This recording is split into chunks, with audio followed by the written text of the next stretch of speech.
अब शुरू होता है लॉर्ड लिनलिथगो का टाइम पीरियड। लॉर्ड लिनलिथगो का टाइम पीरियड 18 अप्रैल 1936 को ये भारत के वायसराय बन जाते हैं और 1 अक्टूबर 1943 तक ये भारत के वायसराय बने रहते हैं। अब इनके समय में जो भी महत्वपूर्ण घटनाएं हुई होंगी उसको हम लोग क्रोनोलॉजी में पढ़ेंगे, उसको हम लोग सीक्वेंस में पढ़ेंगे। तो 1937 में क्या क्या होता है इनके समय में?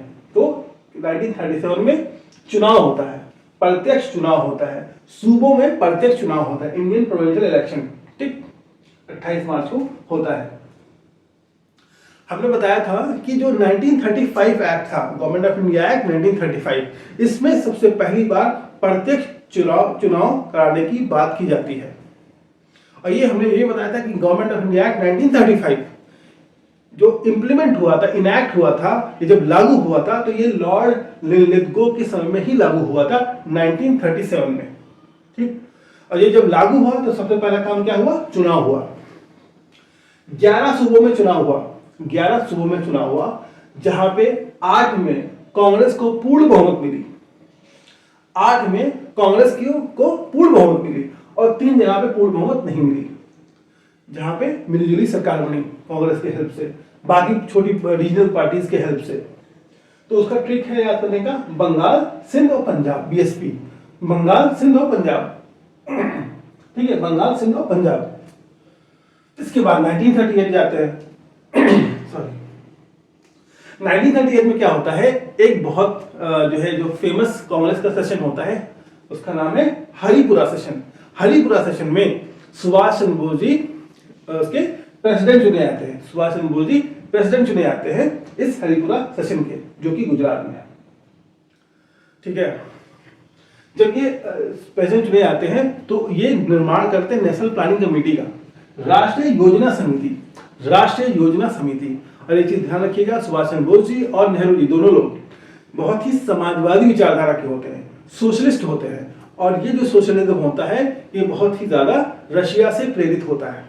रशिया में प्लानिंग कमीशन और 5 ईयर प्लान जैसी जो चीजें चल रही होती है उस टाइम, ठीक है। और नेहरू जी वहां पे जाते हैं, देखते हैं तो उनको प्रेरणा मिलती है।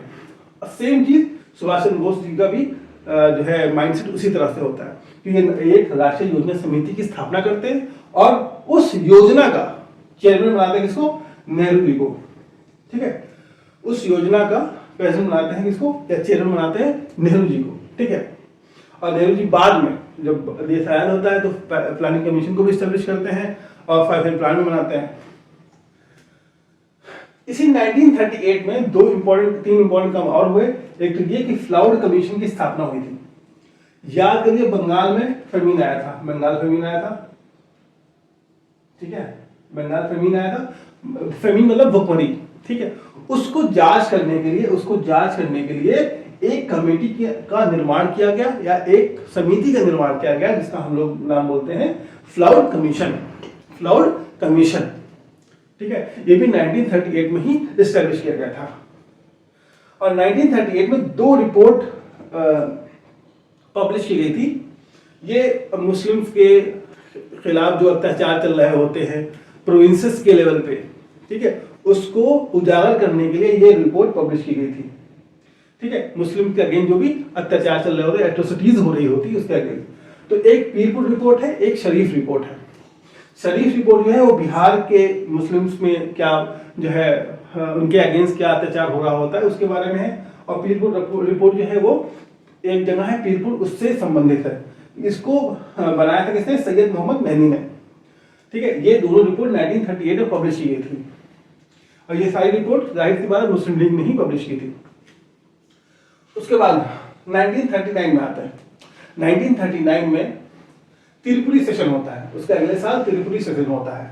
और ये ध्यान रखिएगा त्रिपुरी सेशन में यहां से क्या शुरू होता है, कांग्रेस के अंदर प्रेसिडेंट का जो पहले पद होता था तो पहले नॉमिनेट होते थे कि किसी को बना दिया जाता प्रेसिडेंट, ठीक है। अब क्या होने लगा, अब प्रेसिडेंट के लिए चुनाव होने लगे कि कांग्रेस का प्रेसिडेंट कौन जो चुना जाएगा, 2-3 कैंडिडेट खड़े होंगे और जो चुना जाएगा वो बनेगा कांग्रेस का प्रेसिडेंट। और फर्स्ट टाइम में ही सुभाष चंद्र बोस जी और पट्टाभी सीतारमैया ये दोनों लोग खड़े होते हैं, ठीक है। और बट ऑब्वियस है सुभाष चंद्र जी जो जीत जाएंगे, बड़े मार्जिन से जीत जाएंगे, ये फिर से प्रेसिडेंट इलेक्ट हो जाते हैं। लेकिन फिर गांधी जी का एक बड़ा बयान आता है कि पट्टाभी की हार मेरी हार है, ठीक है, पट्टाभी की हार मेरी हार है, मतलब इतनी बड़ी बात कह देते हैं। तो सुभाष चंद्र बोस जी दुखी होकर के उस पद को छोड़ देते हैं और फिर पट्टाभी सिद्धारमैया बन जाते हैं त्रिपुरी सेशन के प्रेसिडेंट, ठीक है। अब सुभाष चंद्र जी नाराज होकर के एक पार्टी की स्थापना करते हैं, इसका नाम है फॉरवर्ड ब्लॉक। फॉरवर्ड ब्लॉक, ये 1939 की बात हो रही है। 1939 मार्च में हुआ त्रिपुरी सेशन, ठीक है, और मई में फिर वो फॉरवर्ड ब्लॉक की स्थापना करते हैं। फॉरवर्ड ब्लॉक एक थी पार्टी, ठीक है, सुभाष चंद्र बोस जी की। अब ये पूरा 1939 का ही चल रहा है। अब क्या होता है, जो अब वर्ल्ड वॉर 2 में ब्रिटेन घुस जाएगा। जब ब्रिटेन घुसेगा तो जो हमारे सोल्जर्स होते हैं उनको भी उसके अंदर, उस वर्ल्ड वॉर 2 के अंदर जो है बिना हम लोगों से या हमारे लीडर से बात किए हुए उसके अंदर कूद जाएगा। तो हमारे बहुत सारे सोल्जर्स शहीद होते हैं, लगभग 74 से 75 हजार सोल्जर शहीद हो जाते हैं। तो इस इवेंट की वजह से ये जो वर्ल्ड वॉर 2 में इंडिया को जो ऐसी पार्टिसिपेट कराने की जो चीज है, ये जो इवेंट होता है बहुत बड़ा, इससे नाराज होकर के जो हमारी 8 जगहों पे सरकार बनी थी पूर्ण बहुमत से, उन सरकारों को हम क्या कर देंगे, रिजाइन कर देंगे। तो कांग्रेस रिजाइन कर देगा इन 8 प्रोविंसेस में जहां पे इसकी सरकार बनी होती है। Resignation of the Congress ministries after the outbreak of world war 2। क्यों? क्योंकि इसी से नाराजगी होती है कि आपने हमसे पूछा ही नहीं और हमारी लड़ाई नहीं, लड़ाई आपकी है, तो हम इसमें पार्टिसिपेट क्यों करें, ठीक है, समझ रहे बात ये। हाँ, एक सवाल ये बहुत अच्छा आया था, पीसीएस में ही आया था कि ये जो यहाँ पे 8 जगहों पे जो कांग्रेस की सरकार बनी थी वो कितने महीने चली थी? तो 28 मंथ्स चली थी, 28 मंथ्स, 28 महीने या 28 महीने, 8 प्रोविंस में 28 महीने वो सरकार चली थी। उसके बाद वर्ल्ड वॉर 2 के कारण जहां कांग्रेस की जो मिनिस्ट्रीज होती हैं उसको रिजाइन दे देती हैं, ठीक है। हर एक चीज हमने ये बताया था कि हिस्ट्री में कॉज एंड इफेक्ट चलता है। हिस्ट्री में हमेशा कॉज एंड इफेक्ट चलता है कि कोई चीज होगी उसके बदले में फिर कोई चीज होगी, उसके बदले में कोई चीज होगी, इस तरह से चलता है, ठीक है। जैसे यहाँ पे त्रिपुरी सेशन हुआ, जहां पहली बार इलेक्शन हुआ, सुभाष चंद्र बोस जी और पट्टाभी सिद्धारमैया दोनों लोग खड़े हुए और पट्टाभी सिद्धारमैया हार जाते हैं और जो है बोस जी जीत जाते हैं। फिर एक स्टेटमेंट आता है कि पट्टाभी की हार हमारी हार है। इससे बोस जी बहुत दुखी हो जाते हैं। रीजन क्या है कि बोस जी उनको फादर ऑफ नेशन मानते हैं, उनको मानते हैं कि सबसे बड़ा लीडर भारत की यही है, और वो अगर वो नहीं खुश है हमारे जीतने पर तो फिर कौन खुश होगा। तो उससे आहत होकर के वो छोड़ देते हैं। तो कॉज एंड इफेक्ट चल रहा है ना, कॉज एंड इफेक्ट चल रहा है। और फिर छोड़ने के बाद उसका इफेक्ट क्या होता है, एक पार्टी के एस्टेब्लिशमेंट, जिसका नाम है फॉरवर्ड ब्लॉक। उसी तरह यहाँ पे होता है, बिना पूछे वर्ल्ड वॉर 2 में ब्रिटेन इंडिया को भी घुसा देगा उसके अंदर, जिससे नाराज होकर के क्या होगा, जो मिनिस्ट्रीज होंगी, कांग्रेस की मिनिस्ट्रीज होंगी 8 प्रोविंसेस में, वो इस्तीफा दे देंगी। जब इस्तीफा देंगी तो इससे मुस्लिम लीग बहुत खुश होगा, इससे मुस्लिम लीग बहुत खुश होगा कि अब कांग्रेस से हमको छुटकारा मिल गया। क्योंकि यहाँ पे ये भी देख रहे हैं ना कि मुस्लिम्स के साथ बहुत अत्याचार हो रहा है। जब ये खुश होंगे तो क्या मनाएंगे, मुक्ति दिवस मनाएंगे। मुक्ति दिवस, यहाँ जगह कम पड़ गई थी तो यहाँ पे लिखा है डे ऑफ डिलीवरेंस या मुक्ति दिवस मनाएंगे। किस दिन? 22 दिसंबर को। 22 दिसंबर को मुस्लिम लीग मुक्ति दिवस मनाएगा।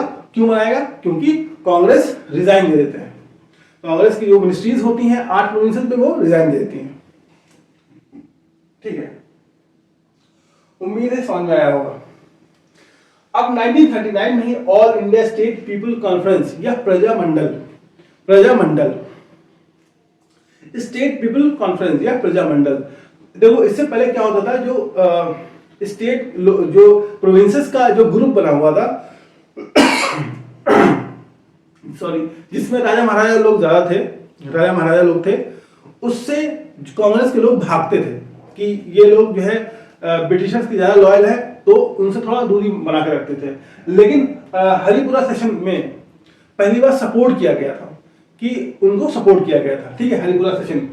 में सपोर्ट किया गया था। और ये जो all India state people conference है, ये कब बना था? 1927 में बना था, ठीक है, 1927 में बना था। और इसी के अगले साल 38 में हरिपुरा सेशन होता है और 39 में एक सेशन और होता है All India state people conference का, जिसको हम लोग बोलते हैं प्रजामंडल।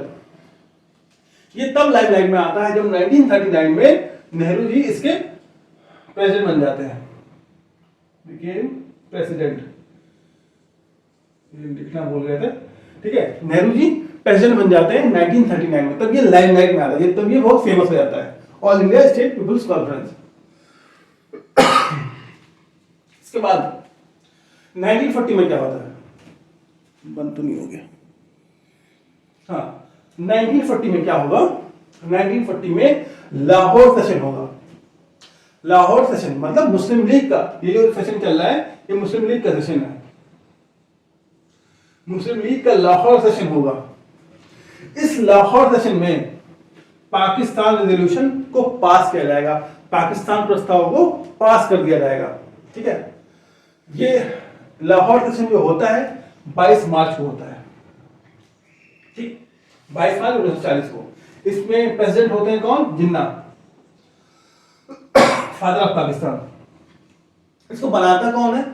ये जो लाहौर सेशन होता है, ये लाहौर रेजोल्यूशन जो होता है, लाहौर रेजोल्यूशन, लाहौर प्रस्ताव या पाकिस्तान प्रस्ताव, उसकी बात हो रही है, उसको बनाते हैं मोहम्मद जफरुल्लाह खान। इसको बनाते हैं मोहम्मद जफरुल्लाह खान। सवाल कैसे ही पूछ सकता है, इसको कौन प्रपोज करता है? इसको प्रस्ताव, इसका प्रस्ताव कौन डालता है उस सेशन के अंदर? ये प्रेजेंटेड बाय या प्रपोज्ड बाय फजलुल हक। फजलुल हक, फजलुल हक, ये जो बंगाल में सरकार बनी थी कांग्रेस के साथ, जो दूसरी रीजनल पार्टी थी वो फजलुल हक की ही थी, वो फजलुल हक की ही पार्टी थी। फजलुल हक और कांग्रेस पार्टी मिल करके ही बंगाल में कोलिशन गवर्नमेंट बनाते हैं। अब पाकिस्तान,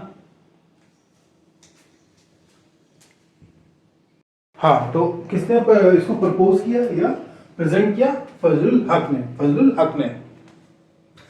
उसका पाकिस्तान नाम जो कॉइन किया था, पाकिस्तान नाम जो कॉइन किया गया था या इसका नाम जिसने दिया था उसका नाम था चौधरी रहमत अली, ठीक है, चौधरी रहमत अली। पाकिस्तान एक शॉर्ट फॉर्म है, ठीक है, इसका फुल फॉर्म क्या है वो बताइए कमेंट में।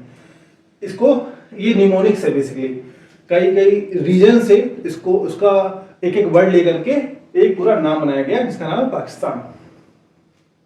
अब वो आप सर्च करके बताओ। 1940 में ही अक्टूबर के टाइम में इंडिविजुअल सत्याग्रह स्टार्ट किया गया था। इंडिविजुअल सत्याग्रह या वैयक्तिक सत्याग्रह, वैयक्तिक सत्याग्रह स्टार्ट किया गया था 1940 में अक्टूबर में। ये जब स्टार्ट किया गया तो स्टार्ट कहां किया गया? पवनार महाराष्ट्र में, पवनार महाराष्ट्र के अंदर इसको स्टार्ट किया गया था, पवनार महाराष्ट्र के अंदर इसको स्टार्ट किया गया था। और उस टाइम जो ब्रिटिशर्स थे वो बहुत ब्रुटालिटी दिखा रहे थे, मतलब वो बहुत ज्यादा अत्याचार कर रहे थे भारतीयों के ऊपर।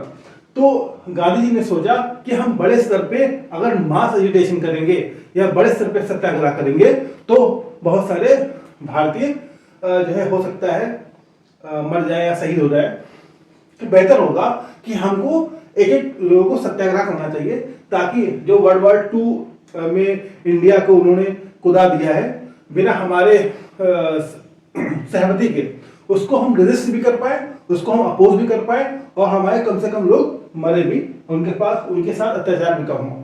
तो इसलिए गांधी ने कहा कि सिर्फ एक आदमी सत्याग्रह करेगा। तो पहले कौन सत्याग्रही बने? विनोबा भावे। पहले सत्याग्रही बने विनोबा भावे, सेकंड बने नेहरू जी, ठीक है, और थर्ड बने ब्रह्मदत्त, थर्ड बने ब्रह्मदत्त। ये थर्ड तक दिया हुआ है इसलिए क्योंकि थर्ड वाला ही पूछा है एग्जाम में, ठीक है। तो पहले विनोबा भावे, सेकंड नेहरू और तीसरे ब्रह्मदत्त। अब 1942 में पहला काम ये होगा, इंडिपेंडेंट लीग की स्थापना होगी। इंडिपेंडेंट लीग की स्थापना होगी मार्च के अंदर, मार्च 1942 में। कौन करेगा? रास बिहारी बोस, टोक्यो जापान के अंदर। टोक्यो जापान के अंदर इसकी स्थापना करेंगे। उसी के बाद उसी मार्च में 22 मार्च 1942 को क्रिप्स मिशन भारत के अंदर आ जाएगा। क्रिप्स मिशन को ब्रिटिश पार्लियामेंट भेजती है, मतलब जाहिर सी बात है ब्रिटिश भेजती है, और उसका काम यह होता है, उसका मेन मकसद ये होता है कि जाओ भारत का जो है कॉन्फिडेंस जीत के आओ, ठीक है, कि मतलब उनको मनाओ कि वो हमारा साथ दें, किसमें, वर्ल्ड वॉर टू में हमारा साथ दें, ठीक है, भारतीय साथ दें।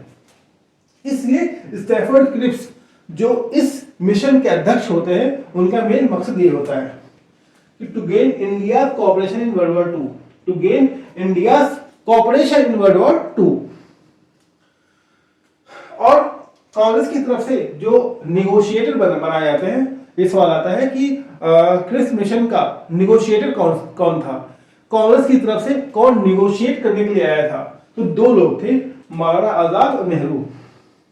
मौलाना आजाद और नेहरू, ये दो लोग अपॉइंट किए गए थे एज अ ऑफिशियल निगोशिएटर, ठीक है। लेकिन गांधी जी ने इसको क्या बोला था? पोस्ट डेटेड चेक बोला था, पोस्ट डेटेड चेक बोला था। गांधी जी ने इसको पोस्ट डेटेड चेक बोला था। इसके अंदर क्या प्रावधान किए गए, क्या प्रोविजन थे? प्रावधान और प्रोविजन क्या थे इसके अंदर? तो पहली चीज डोमिनियन स्टेटस या स्वतंत्र उपनिवेश की बात की गई थी। तो गांधी ने इसको बोला ये तो पोस्ट डेटेड चेक है, ये तो मतलब हम लोग पहले ही छोड़ चुके हैं, 1929 में ही डिक्लेयर कर दिया था कि हमको पूर्ण स्वराज चाहिए, हमको कंप्लीट इंडिपेंडेंस चाहिए।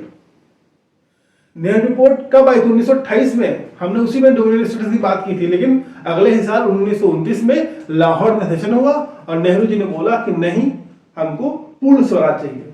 तो ये तो बात ही खत्म हो गई, ये तो मतलब 14 साल पुरानी बात है। तो पहला बात बोली गई, स्वतंत्र उपनिवेश आपको बनाएंगे, ये चीज बोला गया, प्रावधान किया गया क्रिप्स मिशन के अंदर। दूसरी चीज संविधान सभा की बात की गई। अब इसमें एक कंफ्यूजन के एकदम दिमाग से हटा लो कि भारत में जो संविधान सभा बनी वो कैबिनेट मिशन प्लान के तहत बनाई गई थी। लेकिन सवाल यह आता है कि पहली बार संविधान सभा बनाने की बात किस मिशन में की गई? तो क्रिप्स मिशन ही है। क्रिप्स मिशन में पहली बार संविधान सभा बनाने की बात कही गई थी। लेकिन जो संविधान सभा रियल बन के आई 1946 में, वो बन के आई थी कॉन्स्टिट्यूएंट असेंबली, जो बन के आई थी वो बन के आई थी कैबिनेट मिशन प्लान के तहत, कैबिनेट मिशन प्लान के तहत। यहां पे संविधान सभा की बात की गई कि एक संविधान सभा बनाई जाएगी जब वॉर खत्म हो जाएगा, जब वर्ल्ड वॉर 2 खत्म हो जाएगा और आप हमें कोऑपरेट कर चुके रहेंगे, तब हम आपको क्या बना के देंगे? एक संविधान सभा बना के देंगे जो पार्टली इलेक्टेड होगी, मतलब आंशिक रूप से निर्वाचित होगी और आंशिक रूप से मनोनीत होगी, मतलब पार्टली इलेक्टेड होगी और पार्टली नॉमिनेटेड होगी, पार्टली इलेक्टेड और पार्टली नॉमिनेटेड होगी। और तीसरा पॉइंट क्या था? राइट टू सिसीड दिया गया, जो सबसे ज्यादा कंट्रोवर्शियल था।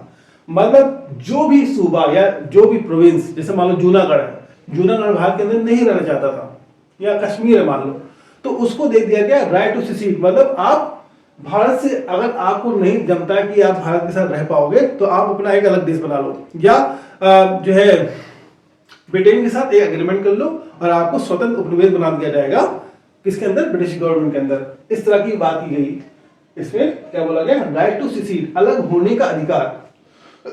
मतलब हर सूबे को, हर प्रोविंस को अलग होने का अधिकार भी दे दिया गया। जाहिर सी बात भारत टूट जाएगा अगर ऐसी ये चीज एक्सेप्ट कर ली गई तो हिंदू महासभा, मुस्लिम लीग, कांग्रेस सबने इसको रिजेक्ट कर दिया, ठीक है। अब तीसरा जो चीज हुई 1942 के अंदर, वो हुआ इंडियन नेशनल आर्मी की स्थापना। इंडियन नेशनल आर्मी की स्थापना मतलब इंडिपेंडेंट लीग को लेकर के सुभाष चंद्र बोस जी क्या बनाते हैं, और मोहन सिंह भी होते हैं साथ में, राजा बिहारी बोस भी होते हैं, ये लोग मिलकर के इंडियन नेशनल आर्मी की स्थापना करते हैं। इंडियन नेशनल आर्मी की स्थापना करते हैं, इंडियन नेशनल आर्मी की स्थापना करते हैं। और इसमें बहुत सारे मेंबर होते हैं, जैसे राशिद अली हैं, पीके सहगल, शहनवाज, गुरु बख्श सिंह। ये इसलिए बता रहे हैं क्योंकि अक्सर सवाल आता है 4 नंबर दे देगा, पूछेगा इसमें इंडियन नेशनल आर्मी का सदस्य कौन नहीं था, क्योंकि इनके ऊपर केस चलता है, रेड फोर्ट का केस, रेड फोर्ट पे केस चलता है, ठीक है। रेड फोर्ट पे एक केस चलता है जिसमें भोला भाई देसाई इन लोगों के लिए बचाव पक्ष के वकील बनते हैं।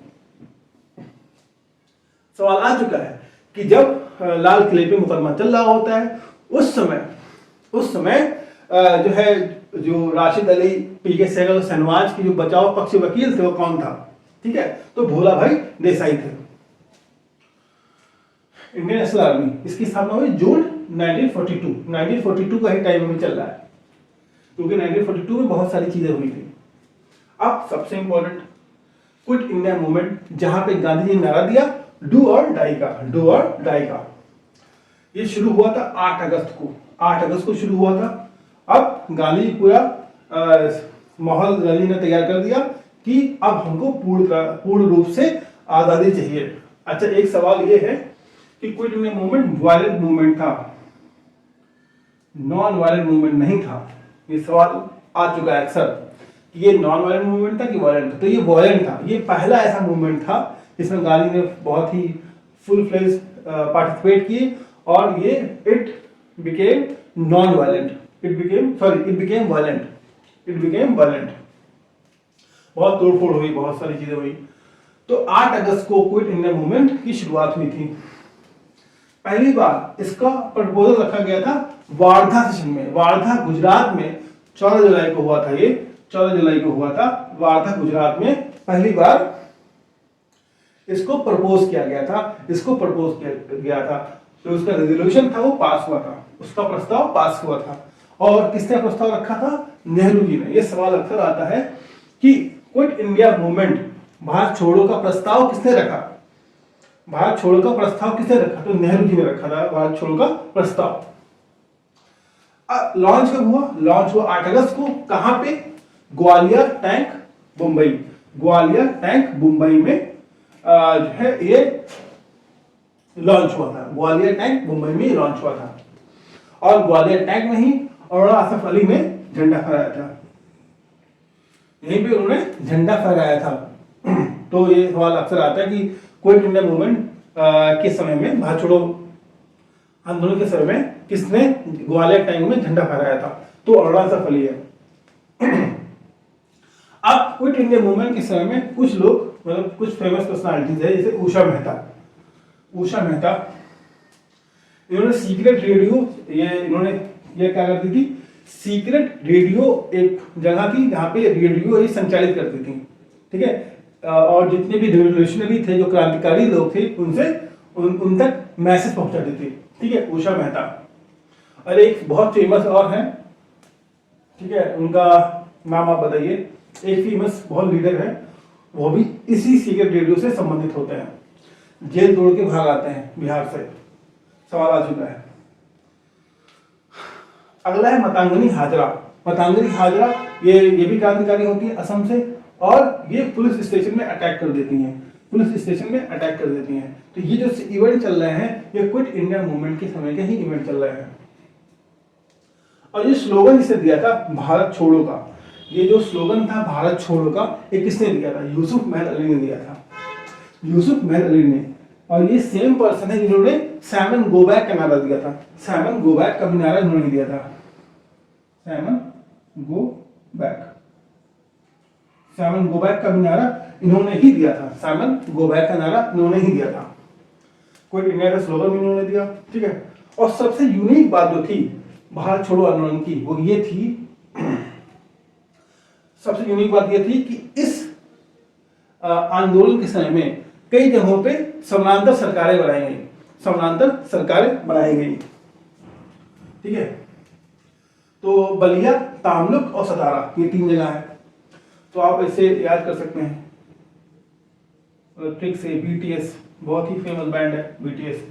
बलिया, तामलुक और सतारा 3 जगह बनाई गई थी। बलिया कहाँ? यूपी। कौन था इसका जो मेन लीडर था? चित्तू पांडे, ये तो सबसे इंपॉर्टेंट है। और ये फेमस भी हो गया था बागी बलिया के नाम से फेमस हो गया था। दूसरा है तामलुक कहाँ पे? वेस्ट बंगाल में है। यहाँ पे जो सरकार बनाई गई उसका नाम था जातीय सरकार। जो सरकार बनाई गई उसका नाम था जातीय सरकार, तामलुक जातीय सरकार इसका पूरा नाम था। ठीक है, तामलुक वेस्ट बंगाल, यहाँ पे सरकार जो बनाई गई या जो गवर्नमेंट बनाई गई उसका नाम रखा गया जातीय सरकार। और कौन था लीडर? सतीश चंद्र। इसके लीडर थे सतीश चंद्र, इसके लीडर थे सतीश चंद्र। और तीसरा जो है वो है सतारा, सतारा महाराष्ट्र में। और यहाँ पे जो सरकार बनाई गई उसका नाम था प्रति सरकार, प्रति सरकार इसका नाम था प्रति सरकार, इसका नाम था प्रति सरकार। और इसके जो लीडर थे वो वाई.बी. चौहान और नाना पाटिल थे, वाई.बी. चौहान और नाना पाटिल, वाई.बी. चौहान और नाना पाटिल।